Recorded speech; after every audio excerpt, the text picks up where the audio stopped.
I'd like to welcome everybody to the work session for the Limestone County Commission for February the 3rd. Ellen, do we have any public comment? Yes, Ronnie Cornelia. Corneliuson? Yes, sir. Come up here to the microphone, Ronnie, if you don't mind. How you doing this morning, Ronnie? I didn't realize I was going to start the meeting off. I'm just, I'm here concerning the Wingate proposal, the subdivision. Most of it on the north side is on my line, but I think I've got a settlement on the line. But there's a lot of questions we've got as far as the line running north and south, the ditch, what's going to be done there, and also Ms. Lynn Abney is the other neighbor next to me.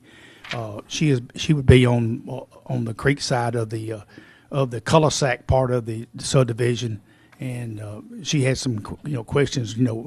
Until we get the pins down, we don't really necessarily know what lines, and that's where I think we have got it settled. What I've been my complaint over the last 5 or 6 years, I think it's settled. But there's also some questions on the line from the north and south of the ditch and what they're going to do there, and the line butting up against Ms. Abney's property. But other than that, we don't know where the lines are. We see it on the plot, but the last time they came in and put it on the plot, the pins were on the wrong side of the trees, and we had a big mess there. But I think we can work it out. All right, thank you, Ronnie. Thank you. Jeff Bergring. Mr. Bergreen, how you doing this morning, Jeff? Fine, how y'all? Doing good. I just wanted to address, I talked to you, Colin, and Derek about the tree trimming, out where it's still Limestone County. I live in the southeastern part. My land, some of it's annexed into Madison, my farmland, but where I live is not.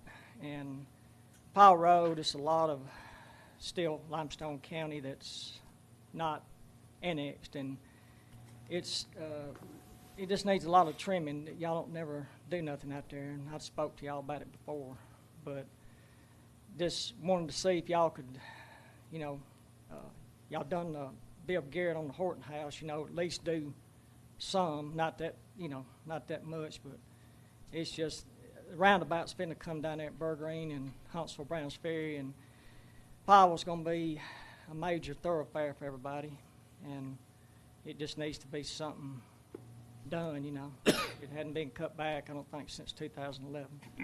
And the entrance of Seegers Road is just terrible right there. It needs to be really cut back. All that's in the county, all that I speak of. But I wanted to ask you about the paving on Huntsville Browns Ferry, like going toward Cambridge Lane. That road's all to pieces, and then going south on Mooresville Road to the south there, Huntsville done that part. They paved it. I guess y'all spotted what was the worst lanes, but is that going to ever be paved? I thought Toyota, they wore it out 4 years ago, hauling gravel, and I just wanted to see, everybody uses that, and it's just, just wonder where all the money's going. It's not being used or put towards that kind of stuff, Thank you. Thank you, Jeff.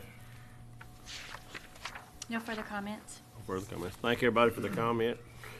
All right, moving forward on the work session we'll have for the meeting today, January the 21st minutes. Anybody got any discussion with the minutes?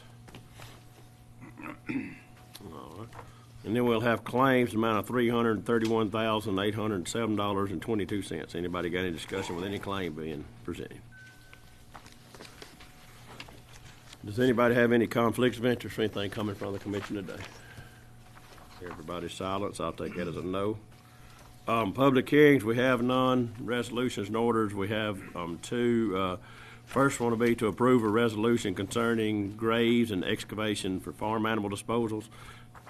Anybody got a discussion with this? I know it's something that Drew has been working on. The biggest thing was the time frame. My suggestion would be April 1st. Does that sound fair enough to put in there as a date? Yes, Mr. Chairman. Okay. April 1st. So y'all fine with that? And what it is, do you got anything with that, Drew? Or? No, just to clarify, it would make it would do two things on the grave excavation. It would levy a $50 per grave charge per state law. and it would require an indemnity agreement. And likewise on the animal disposal, it would require an indemnity agreement also in favor of the county. And that's essentially because the typical practice of the county is when we go do something, someone essentially says, dig right there. And that way, if there's something that we don't know about, someone hasn't checked out their property, then that would indemnify us from any damages that were caused, that kind of thing. All righty.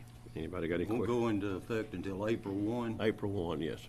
All right, we'll get the collections, the way we collect and everything ironed out by then, is that what we? Yes, sir. Drew will work Yeah. on all that. Yes, sir. Okay. Okay, that's all I have, Mr. Chairman. All right, thank you. Anybody else got any more questions? All right, number 2 will be to approve a resolution authorizing expenditures, and this is the LATCF fund, and this is part of the ARPA money. We just had to pass a resolution saying that we can expend that, and that's going to try to finish up the P25 stuff and some other things. Anybody got any discussion with that? All right, next thing, contracts, agreements, and MOUs and grants. Number 1 on here would be to approve an agreement between the Limestone County Commission and Integrity to replace the current software that is manages legal documents that the probate judge is tasked with maintaining. Anybody got a discussion with that? And y'all have to excuse me, I got a sinus and headache this morning. And number 2, it's not on the agenda, but it was something we've been working on for the last few days, and it's for the vet contract, and if we're just going to add it for the commission meeting, and I'll let Drew alleviate on the vet contract. Mr. Chairman, as you know, our current consulting vet for the county contacted us and said that she thought that it might be more beneficial for the county to release her from the contract and for us to contract with another vet that we've been working with a lot. The way that we've done services with other vet, it's been more, I don't want to say convenient, but the schedules have worked out better with this other vet, and this other vet has extended us help, and that vet is Dr. Lee down near Moulton, and our current vet does not have a problem with this, as I stated. In fact, she suggested it, and she wants out of the contract. She says she believes it would be better for us, better for the animals. And Dr. Lee, my understanding, wants this as well, and wants us to approve this contract so we can start that relationship. It would, the plan would be for him to pick up the contract. It would be on essentially the same terms as Dr. Tully, and then we would go forward with him. And this contract will be pending a few little litigations still we got to work through with and I know one of them was we're going to be able to buy medicine through him at a lot better rate than we have been buying.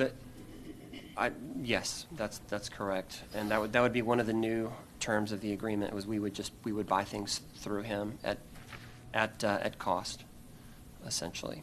Well, not essentially, but we would buy things at cost.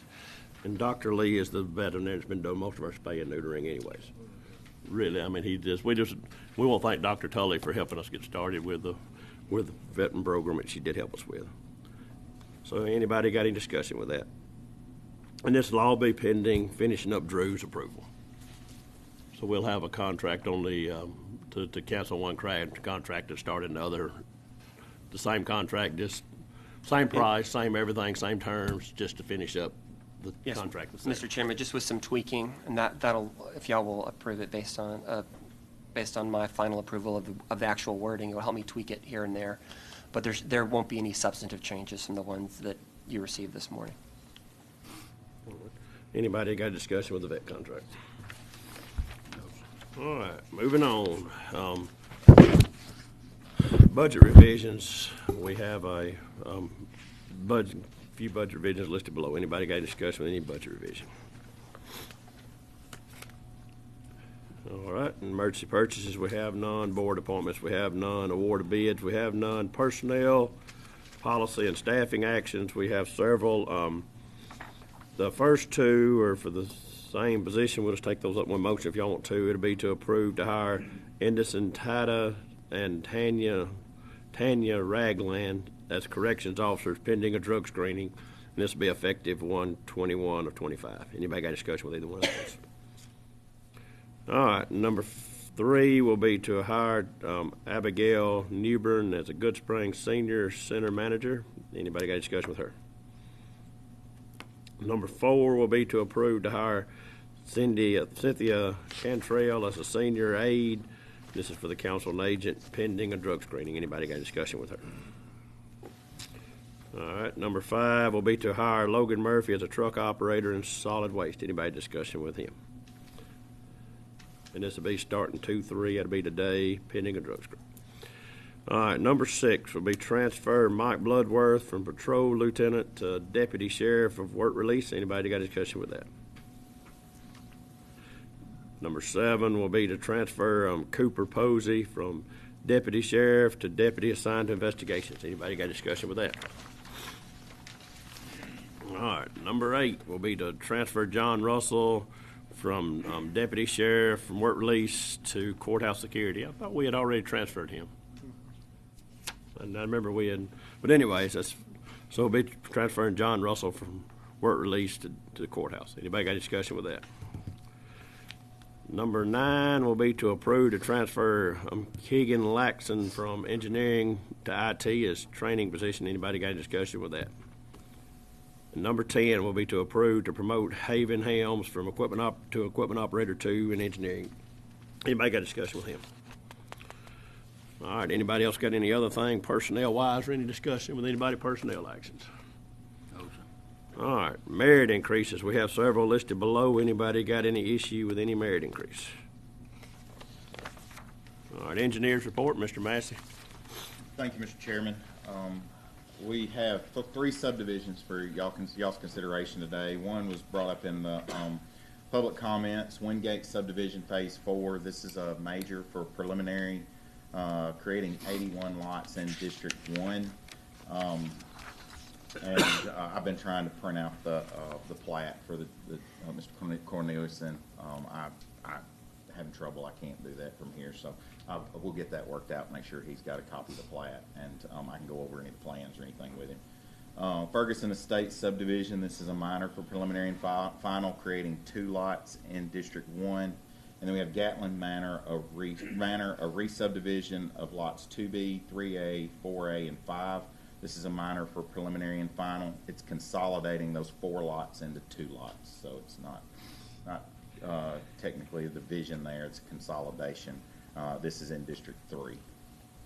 So, and then to kind of give you guys an update, and it sort of pertains to one of the other comment by Mr. Bergreen, as far as the paving goes, Mooresville Road, that is just the first portion of it. That's just patching, but there was such an extensive amount of patching that needed to be done. We just went through and worked all of it. We should be finishing the patching on Mooresville Road this week. Then we actually, in that intersection at Mooresville and Huntsville Browns Ferry, are working through some design issues with the city of Huntsville to be able to put a signal in there and some turn lanes. Then we have turn lanes that will be going in at Old Highway 20, and the entire road will be resurfaced. So it's a very extensive project. It takes time. It doesn't happen overnight. Then as far as the Huntsville Browns Ferry Road towards Cambridge Lane, that's inside the city limits, which is why it hasn't been paved by the county. So that's not a county road. So that's the portion that is the county was resurfaced last year. So, but anyway, that's those. I can't speak to the tree limbs, but that is just kind of an update to what's going on in that area. All right. Thank you, Mark. The only question I do have is the one at Wingate. I know that we've had some back and forth over the time with that. Mr. Cornelius, and you gonna be all right if he can, Ronnie, if you can get the pending we get the lines set right and all, you're fine with everything else, right? Well, until I see the pen. Okay. All right. Well, I don't know what Okay. So, Which, they have moved those lines fairly, they moved those lines fairly significantly from where they originally submitted them. So, because that was one of our comments, because we knew from previous conversations with Mr. Corneliuson that was going to be an issue, and that they needed to come to an understanding and agreement on that property line before we would let it move forward. So, we can talk to the surveyor and have them stake that line, but they have moved those. They've moved that on the plat fairly significantly to answer the concerns that were brought up originally. And like I said, I'm trying to get that updated plat printed off, but I've run into an issue. It's not a big issue. okay. All right, thank you. All right. All right. Anybody else got any other issues with any one of the subdivision or anything for Mark? All right. You got anything else, Mark? No, sir. All right. Okay. Thank you, sir. Other business, be to transfer the following items, one from engineering to maintenance and one from COA to Clinton Street, which are a couple of vehicles. Anybody got any issues with either one of those? We have no executive session. We'll take a break for 15 minutes, and we'll be back here at 9:46. Thank you, sir.